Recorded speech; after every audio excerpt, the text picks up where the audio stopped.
and sign typically have dozens and dozens of offers, many of which come with some promises of immediate playing time. What do you tell players who maybe come to expect maybe an offer with playing time? What do you tell them to have them buy into Alabama where there's a potential they could sit, 1 or more years?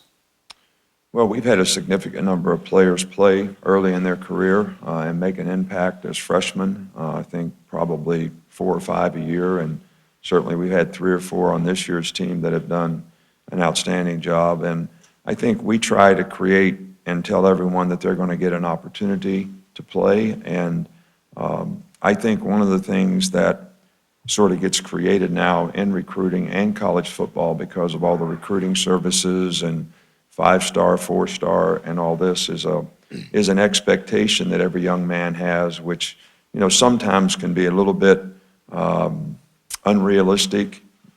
Maybe if you look at football is really a developmental game. So sometimes guys are changing positions. Sometimes they're playing positions where time and development is critical to them being able to be successful at that position, and every player is different. So we try to get our guys to focus on, what do I need to do to be a complete player at my position, and focus on the development of what they need to do, and possibly, where can I be the best player 3 years from now may have more value. Where can I develop to be the most successful person? Where do I have the best opportunity to get an education and develop a career off the field? And my development as a player will be evaluated, really, if I want to develop a career as a football player, more after 3 years than after 1 year. So those are the things that we try to emphasize to players. I think, guys going to college, we care about the person first and their development. And hopefully our program is something that will help them be more successful in life for having been involved in the program. And they'll learn some of the things that are critical to being successful and get an education, develop a career off the field. They all have a lot more days ahead of them where they're not going to play football than when they are. And the fact that we have 29 guys in this game that already have degrees and have one of the highest graduation rates in the country, I think is something that I'm proud of, as well as the success that our players have had on the field. Next question, right here in the very front to our right. This is a question for Dabo. Karen Krause from the New York Times. Like Coach Saban just said, developing the person. You spoke yesterday about the results don't mean as much to you as seeing the maturity of players. Was there someone from your early years as a head coach who's come back and let you know how much the lessons you tried to impart meant? 1 or 2 people that it's really meant a lot to you to see them come back and show that maturity? Oh, that's the best part of coaching. And it's just, you love to see guys develop into good players, but the transformation that they make into men and the understanding of, the values that you tried to instill in them through your program is special. I always tell these guys, I don't always like them, but I always love them, kind of like my kids. And I care more about, I'm going to meet them all when they're 35, Lord willing. And I care more about that meeting when they're 35 than I do how they feel right now, because that's to me is the true test of a coach, is when you meet that guy at 30 and 35, does he turn and go the other way, or does he come in and hug your neck? When he really knows what life's about, and he's got a family, and he's had a lot of adversity, and he's been out there in the real world and really understands. Does he have an appreciation for the things that you tried to teach him in that small span, but such a critical time in all these young people's lives? I mean, 4 or 5 years is such a moment. It really is a moment, but it's so critical. And I just take a lot of pride in that. I want to impact these guys' lives, and I've had so many of them, whether it's a guy like Dwayne Allen, who might be the worst freshman I've ever been around in my life. And he's going to be really mad at me. But he was just awful. but he just, and I was an interim when he was redshirt, and then I get the job, and I'm like, you need to leave here because I can't coach you, and you don't want to be coached, and we can't coexist, so you need to go transfer. And that wasn't, he thought he was going to come in there and say, hey, I'm leaving and all this and that, and I'm going to beg. And I'm like, well, listen, Stephanie's office is right down there on the right. She's got your papers ready, and good luck to you. And to see now that he's up for the NFL Man of the Year, and he made a decision. He stayed and he bought in and he changed. And he's a great player in the NFL right now, but that's not what it's about. I've had guys that I've had to dismiss from our program. I just got a letter from a young man named Kenneth Page that first year or so in my program. And as a coach, you never want to do that. That's like the last thing that you want to do. But sometimes, that's just the way it is. And sometimes that's the best way you can help them. I got an unbelievable letter from a guy named Kenneth Page that I had to dismiss. And it wasn't a pleasant ending. But now he's a youth pastor, and he's out impacting the world. And he wanted me to know how that decision made him a better man and what he learned from that. And so, all of those things are important. But ultimately, as Coach Saban said, if it's not about relationships, if it's not about building men, then I don't care what your record is on the scoreboard, you lose. That's just what I tell my staff all the time. If they leave our program and all they know is how to sack a quarterback, cover a wide out, or run a ball, or throw a ball, or catch a ball, then we lose, and we failed at our job. And that's just my personal opinion, and that goes back to my experiences with my coaches. I mean, Billy Tohill, my high school coach at Pelham, Alabama, and he was the head coach at TCU at one time. I mean, that guy was as tough as they came, and the lessons that I learned from him, the toughness, the belief that he instilled in me as a player, and the same things as I went on to Alabama from Coach Curry and Coach Stallings and Coach McCorvey and on and on and on. My coaches had a huge impact in shaping my life and shaping a path for me and helping me become a good dad and a good husband, and now hopefully a coach who loves his players. That's what it's all about to me. We're going to stay over here on the far right, about the third row back.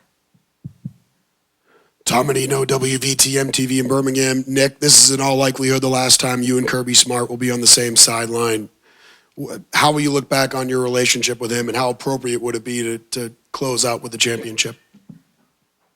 Well, Kirby's been with me for a long time, all the way back to LSU days, Miami days, and the entire time we've been in Alabama for 9 years. And Kirby has done a fantastic job in every way in terms of relationships with players, developing players, recruiting players, doing a good job of implementing scheme, system, getting people to buy in and believe in.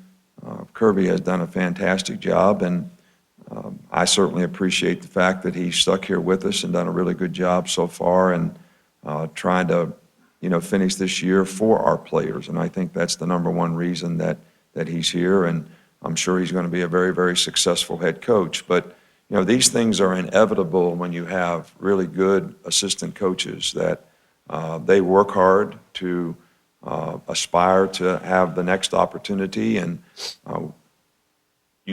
I appreciate and respect the great job that they did for us, but it also makes you pleased and happy and proud to see them get an opportunity to do the things that they wanted to do. So, it's sort of, like you have a son and he's moving away, and you want to see him do really, really well, because we all go through stations of life where things change.